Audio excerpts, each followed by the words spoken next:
Assalamualaikum teman-teman. Di video ini saya akan menjelaskan mengenai soft skill. Apa sih soft skill itu? Soft skill adalah atribut pribadi yang meningkatkan karir individu, kinerja, dan prospek. Soft skill dapat diartikan juga sebagai keterampilan khusus yang bersifat non-teknis, tidak berwujud, yang dapat menggambarkan kepribadian seseorang. Soft skill terbagi menjadi dua. Yang pertama, intrapersonal skill, dan yang kedua, interpersonal skill. Intrapersonal skill merupakan keterampilan seseorang dalam mengatur diri sendiri. Sedangkan interpersonal skill merupakan keterampilan seseorang yang diperlukan dalam berhubungan dengan orang lain. Yang termasuk ke dalam intrapersonal skill yaitu transforming character and transforming belief, change management and stress management, time management, creative thinking, critical thinking, analytic thinking, goal setting and life purpose, and accelerated learning techniques. Sedangkan yang termasuk ke dalam interpersonal skill yaitu communication skill yang terdiri dari public speaking and presentation skill, kemudian leadership skill, self-marketing skill, negotiation skill, and relationship building. Transforming character and transforming belief. Transforming character merupakan perubahan nyata sikap seseorang dalam kehidupan sehari-hari yang berproses secara berangsur-angsur. Strategi transforming character. Yang pertama, jadi diri sendiri yang unik. Yang kedua, berkembang terus-menerus. Yang ketiga, menarik. Yang keempat, bertanya pada diri sendiri. Yang kelima, bersahabat. Yang keenam, mendukung orang lain. Yang ketujuh, mengembangkan talenta. Yang kedelapan, menjaga kondisi fisik. Yang kesembilan, berbagi dengan orang lain. Dan yang kesepuluh, cobalah untuk tidak tenggelam ketika mendapat kesulitan. Transforming belief. Transforming belief adalah keyakinan kita pada kemampuan kita sendiri yang sangat mempengaruhi aktivitas kita dalam kehidupan sehari-hari. Kita harus beradaptasi dengan mengubah dan meningkatkan kepercayaan diri kita. Keyakinan didasarkan pada 4 hal. Yang pertama, pengalaman akan kesuksesan. Yang kedua, pengalaman individu lain. Yang ketiga, persuasi verbal. Dan yang keempat, keadaan fisiologis. Change management and stress management. Change management merupakan suatu pendekatan untuk mengubah individu, tim, dan organisasi kepada kondisi masa depan yang diinginkan. Tujuannya untuk merencanakan dan menerapkan strategi perubahan, mengendalikan perubahan, serta membantu orang untuk beradaptasi terhadap perubahan. Perubahan yang dimaksud yaitu perubahan bergerak maju dan menghasilkan sesuatu yang lebih baik dengan berbagai inovasi untuk mencapai efisiensi. Manajemen perubahan adalah proses kunci dalam pencapaian keunggulan organisasi. Selanjutnya, stres itu apa sih? Stres merupakan kondisi natural dari kehidupan manusia. Sebagian besar orang mendefinisikan stres adalah perasaan negatif. Ketika seseorang terus-menerus beraksi terhadap situasi yang membuat stres tanpa membuat penyesuaian untuk melawan efeknya, maka mereka akan merasakan stres yang dapat mengancam kesehatan dan kesejahteraannya. Bahaya bukan? Maka dari itu perlu adanya manajemen stres. Cotton dan Smith mendefinisikan manajemen stres sebagai suatu keterampilan yang memungkinkan seseorang untuk mengantisipasi, mencegah, mengelola, dan memulihkan diri dari stres yang dirasakan karena adanya ancaman dan ketidakmampuan dalam resolusi yang dilakukan.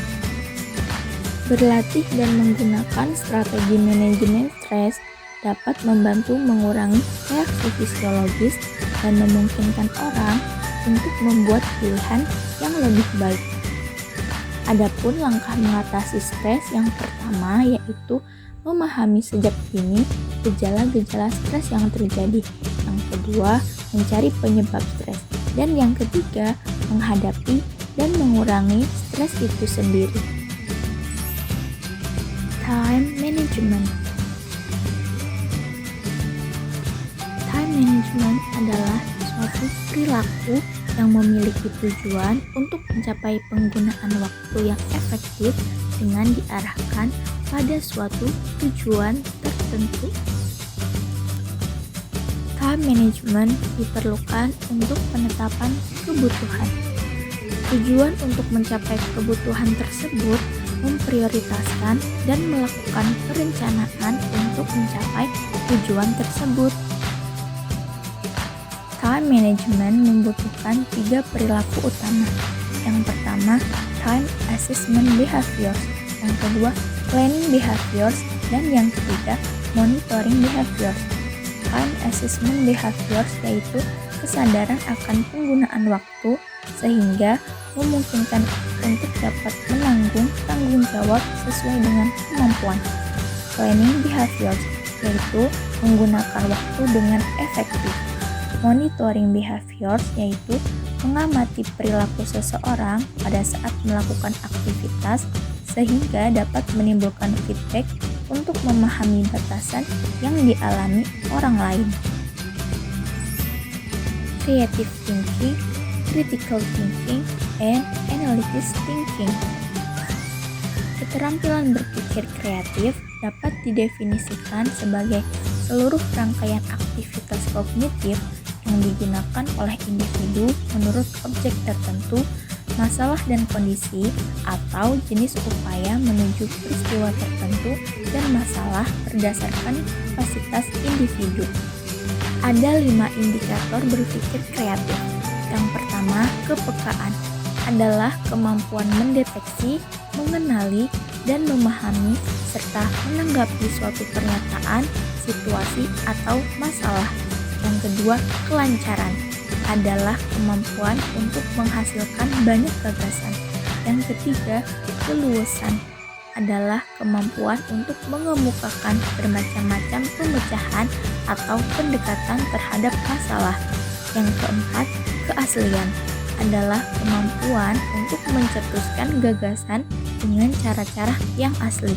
Dan yang kelima, elaborasi adalah kemampuan menambah suatu situasi atau masalah sehingga menjadi lengkap dan merincinya secara detail yang di dalamnya terdapat berupa tabel, grafik, gambar, model, dan kata-kata.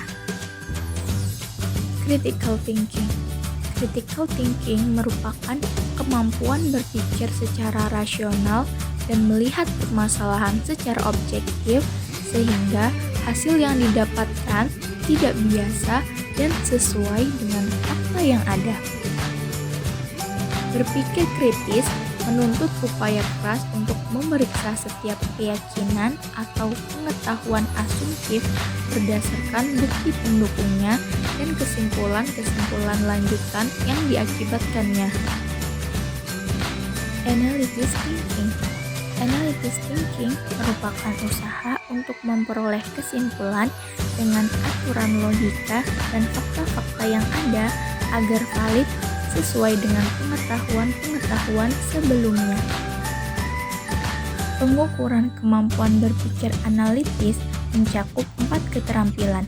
Yang pertama, mengorganisasikan. Yang kedua, menganalisis. Yang ketiga, membuat garis besar. Dan yang keempat, mendeskripsikan. Goal setting and life purpose.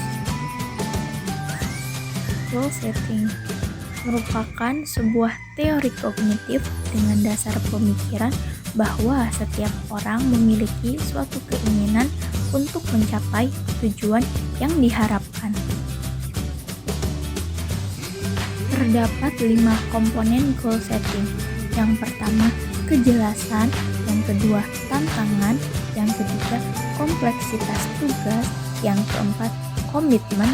Dan yang kelima, umpan balik. Life purpose. Life purpose merupakan tujuan hidup sebagai keinginan jangka panjang yang stabil dan mempengaruhi banyak aspek kehidupan. Aspek tujuan hidup yaitu yang pertama, komitmen, yang kedua, arah dan tujuan, yang ketiga, bermakna secara personal, dan yang keempat, keinginan untuk berkontribusi pada dunia luar. Mengejar tujuan hidup dapat meningkatkan kebahagiaan, terutama tujuan yang mencerminkan keinginan, kebutuhan, dan nilai pribadi maupun sosial. Accelerated Learning Techniques. Accelerated Learning merupakan metode instruksi yang memberikan suasana di mana siswa mampu menyerap dan mempertahankan konsep dengan mengatasi hambatan belajar tradisional. Adapun prinsip-prinsip dasar yang terdapat dalam Accelerated Learning, yang pertama, belajar melibatkan seluruh pikiran dan tubuh. Yang kedua, belajar berkreasi. Yang ketiga, kerjasama membantu proses belajar.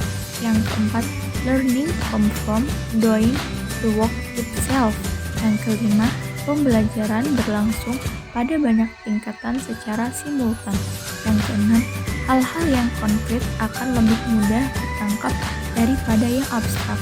Yang ketujuh, belajar berasal dari mengerjakan pekerjaan itu sendiri atau dengan umpan balik. Dan yang kedelapan, emosi positif sangat membantu proses belajar. Strategi belajar cepat. Yang pertama, motivating your mind. Yang kedua, acquiring the information. Yang ketiga, searching out the meaning. Yang keempat, triggering the memory. Yang kelima, exhibiting what you know. Dan yang terakhir, reflecting how you learn. Communication skill, public speaking and presentation skill. Public speaking merupakan proses merancang dan menyampaikan pesan kepada audiens, dan juga merupakan salah satu communication skill yang penting dalam aktivitas sehari-hari ataupun di tempat kerja. Tahap public speaking. Yang pertama, mempersiapkan topik. Topik yang dipilih harus inovatif dan menarik. Yang kedua, mengolaborasikan topik yang dipilih dengan struktur yang sesuai, bahasa yang jelas dan ringkas.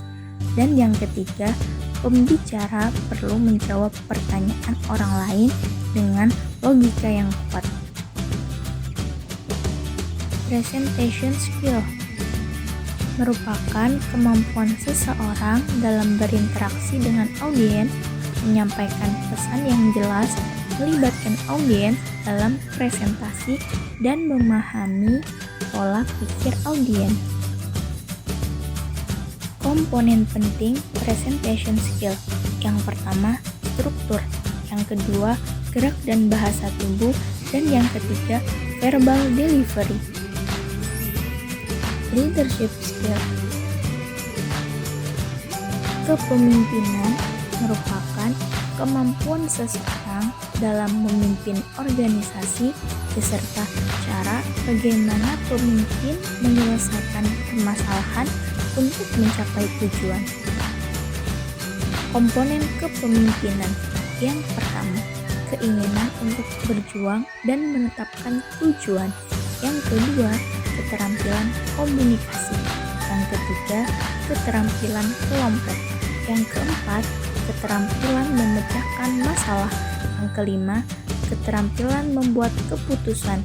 Yang keenam, keterampilan tanggung jawab dan kepercayaan. Yang ketujuh, kepemimpinan yang efektif. Dan yang kedelapan, kesadaran emosional. Fungsi kepemimpinan. Yang pertama ada fungsi delegasi, yang kedua fungsi instruksi, dan yang ketiga fungsi pengendalian.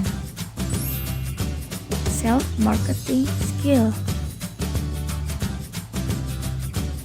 Self-marketing didefinisikan sebagai sarana di mana seseorang mengkomunikasikan kemampuannya kepada khalayak yang lebih luas dalam situasi jaringan, dalam melamar pekerjaan, dan dalam membuat nama untuk diri sendiri sebagai sarana untuk maju dalam karir. Adapun strategi promosi dalam self-marketing yaitu ada 5. Yang pertama, kontak strategi, menjelaskan tentang nomor kontak yang akan dihubungi. Yang kedua, public relation strategy, merancang hubungan yang positif dan potensial. Yang ketiga, sales promotion strategy, memberikan alasan yang jelas agar potensial. Yang keempat, advertising strategy, berkomunikasi melalui media elektronik atau yang lain. Dan yang kelima, personal selling strategy, berkomunikasi terhadap keunggulan yang dimiliki setiap individu. Negotiation skill and relationship building. Negosiasi digambarkan sebagai pengaruh, kerjasama, atau persuasi dalam literatur. Negosiasi didefinisikan sebagai proses komunikasi bolak-balik yang bertujuan untuk mencapai kesepakatan dengan orang lain. Strategi negosiasi. Yang pertama, persiapan dan perencanaan. Yang kedua, mempraktikkan kompetensi komunikasi. Yang ketiga, mengajukan banyak pertanyaan. Yang keempat, mempertahankan integritas pribadi. Dan yang kelima, sabar. Relationship building. Relationship building merupakan pendekatan strategi fungsional dengan menciptakan nilai melalui pengembangan hubungan yang sesuai antara seseorang dengan seseorang lainnya. Langkah-langkah membentuk relationship building. Yang pertama, merasakan pentingnya orang lain. Yang kedua, membuat daya tarik. Yang ketiga, membuat kesan pertama yang terbaik ketika bertemu dengan orang. Yang keempat, mempercepat pertemanan atau mudah bergaul. Dan yang kelima, memperlakukan seseorang sesuai dengan statusnya.